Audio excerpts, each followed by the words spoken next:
Bienvenue à vous ce matin et soyez bénis, soyez abondamment bénis d'être des nôtres ce matin. Je suis très heureux de vous sentir bénis, de vous voir bénis en Christ au nom de Jésus. Nous continuerons Éphésiens 2 à partir du verset 4. La Bible dit que mais Dieu qui est riche en bonté, aussi à cause du grand amour dont il nous a aimés, alors que nous étions spirituellement morts à cause de nos fautes, il nous a fait revivre les uns et les autres avec le Christ. C'est par la grâce que vous êtes sauvés, par notre union avec le Seigneur Jésus-Christ.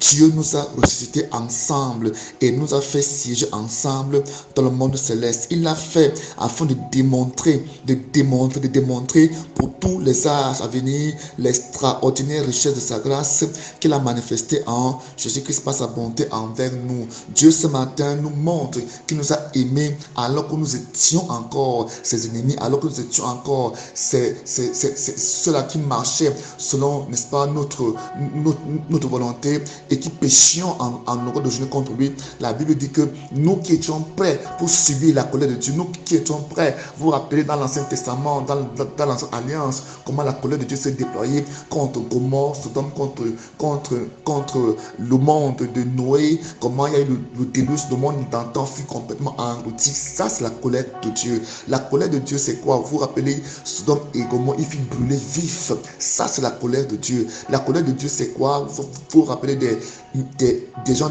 de Ninive qui ont été complètement détruits. Donc la Bible nous montre que ici au verset 3, il dit que nous étions, n'est-ce pas, des hommes et des femmes qui étaient prêts à subir la colère de Dieu déjà sur la terre et après même notre mort. La colère de Dieu se manifeste de plusieurs façons. Premièrement, elle se manifeste dans ta vie pendant que tu vis sur la terre, pendant que tu es sur la terre, par l'ensemble des maladies, des difficultés, des problèmes, des obstacles et de la lourdeur que tu vis. Tout ce que tu vis en masse sur la terre, c'est Dieu qui permet cela. Vous voyez ici les guerres, les cataclysmes, tout ce que nous avons comme problème, c'est l'une des manifestations, n'est-ce pas, de l'ardente colère de Dieu. Ça, ce n'est qu'un acompte, ce n'est qu'une petite démonstration. Mais après, la Bible déclare qu'après la mort, alors les gens, les hommes et les femmes qui n'auront pas accepté la proposition, n'est-ce pas, que Dieu leur donne en Christ d'être sauvés, subiront, affronteront sa véritable colère dans l'éternité. Donc ici, la Bible dit que Dieu nous a donc donné Christ. Christ est, n'est-ce pas, le lieu par excellence de réconciliation entre l'homme et Dieu.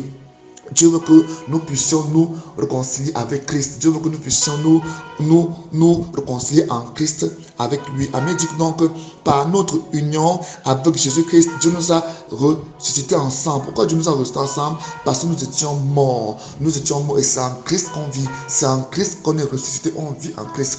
Dieu n'a de regard qu'en Christ. Dieu n'a de regard qu'en Christ. C'est moi qui fais comprendre que toute la souffrance qui est sur la terre, toute la souffrance, toutes les difficultés, vous voyez, le monde est soupir, gémit comme une femme qui est en travail, une femme qui est en plein travail, attendant son enfant, attendant à accoucher. L'ensemble des gémissements, l'ensemble des problèmes dont l'humanité parle, par laquelle l'humanité passe, sont les signes de l'absence de Dieu, de l'abandon de Dieu, de la colère de Dieu qui s'abat sur la terre. Les cataclysmes, les volcans qui sont en furie, les séismes, n'est-ce pas, les maladies bizarres, les maladies, n'est-ce pas, qui sont incurables, les épidémies, les pandémies, toutes ces choses-là, ce sont les guerres, les bruits de guerre, les agressions, les viols, les assassinats, tout ce que vous pouvez envoyer sur la terre comme mal, même les saisons. Il faut comprendre que les saisons, n'est-ce pas, sont apparues après la chute d'Adam et Ève. Dieu a établi, n'est-ce pas, les saisons sèches, la saison froide, l'automne, l'hiver, le printemps, toutes ces saisons-là, n'est-ce pas, toutes ces choses-là sont là pour faire que l'homme puisse avoir un très mauvais séjour sur la terre. Alors aujourd'hui, la Bible dit que par notre union avec Jésus-Christ, nous sommes ressuscités ensemble. Et Dieu nous a fait siéger ensemble dans le monde céleste avec Christ. Donc, tout ce que Dieu a prévu pour toi sont logés en Christ, est logé en Christ, se résume en Christ. C'est Christ, Dieu veut te voir en Christ. Hors de Christ, il n'y a pas de bénédiction. Vous vous souvenez du déluge, lorsque Dieu envoya le déluge sous Noé, il prépara néanmoins l'arche. Et l'arche, n'est-ce pas, permis à 8 personnes, y compris beaucoup de bêtes sur la terre, d'avoir la vie sauve. Jésus-Christ est exactement comme cette arche-là, qui, lorsque vous croyez en lui, vous êtes préservé de la colère de Dieu. Vous êtes préservé de la colère de Dieu. Vous vous rappelez dans Matthieu chapitre 3, lorsque Jean-Baptiste prêchait la repentance et qu'il a vu à lui venir plusieurs pharisiens qui venaient à lui pour confesser les péchés et se repentir. Il leur a dit: qui vous a appris à fuir la colère à venir? Produisez les eaux de repentance et ne vous bornez pas à dire que nous avons Abraham pour père. Donc ici, la Bible nous montre que Jean-Baptiste s'est rendu compte que les gens venaient se faire baptiser, pas parce qu'ils voulaient changer de vie, mais parce qu'ils voulaient fuir la colère à venir, la colère de Dieu. Donc voilà, même les Juifs à l'époque savaient qu'ils étaient en train de vivre la colère de Dieu et ils voulaient la fuir par le baptême. Mais en vérité, la colère de Dieu, n'est-ce pas, on la fuit en Christ. On vient en Christ pour être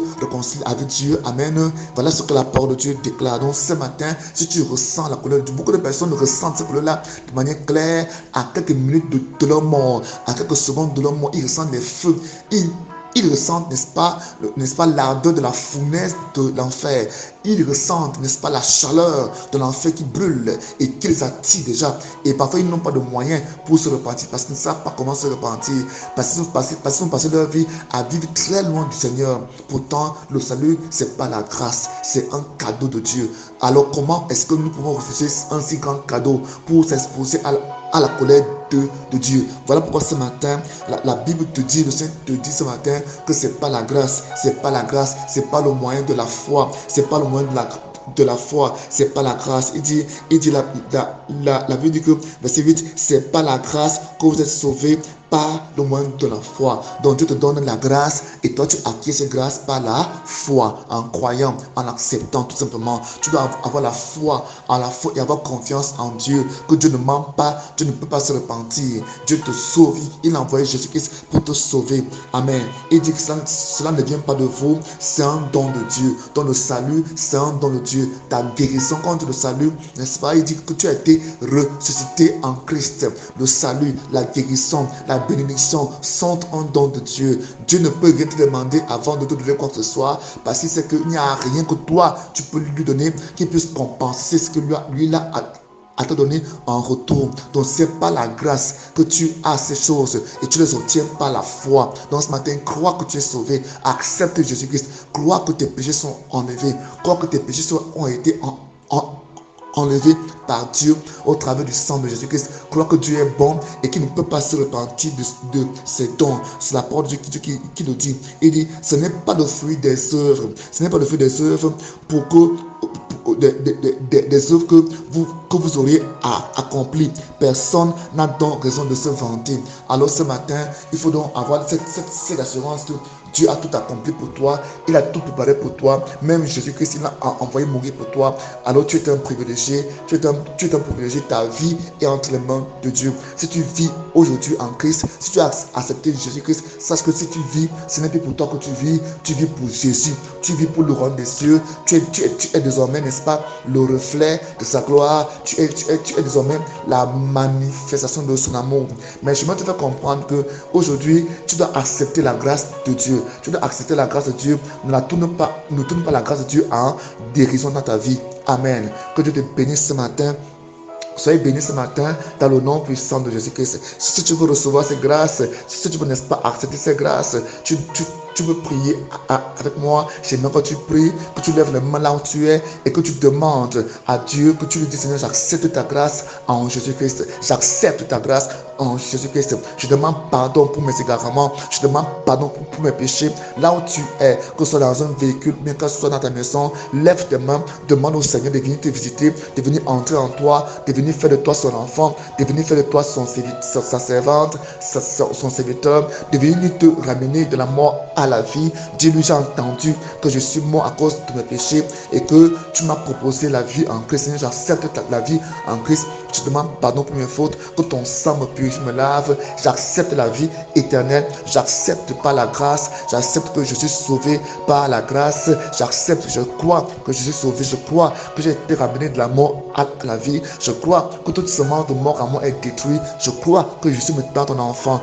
Merci Jésus parce que tu me sauves. Père, je te remercie pour ce peuple. Je te confie ces gens qui m'écoutent ce matin afin qu'ils soient sauvés. Je te les remets entre tes mains afin que Père, que la nature divine soit en eux. Si tu as envoyé Jésus-Christ mourir pour eux, ça veut dire qu'ils sont très importants à tes yeux. Si tu leur as donné Jésus-Christ, tu ne peux rien leur refuser. Alors je prie, Père, pour le malade, que le malade soit guéri, que ta puissance, Seigneur, oh Dieu, se déploie maintenant sur la terre entière, partout où ce voice arrive, que la guérison soit dans leur chair, dans leurs os, dans leurs organes, Saint-Esprit, dans leurs muscles, dans leurs articulations, que la guérison soit en eux, que les cancers libèrent les corps, que les maladies, Seigneur, héréditaires libèrent les corps, que la maladie mystique et incurable libère le corps, au nom de Jésus, que la guérison Saint-Esprit se manifeste. Lazare a été enterré 4 jours après, il est ressorti vivant. Que la guérison touche les corps, partout où ils sont malades. Seigneur, merci parce qu'ils sont guéris. Merci parce que même les fous sont guéris. Père, je chasse ta folie. Père, je chasse ta folie. Père, je dis merci parce qu'ils sont guéris.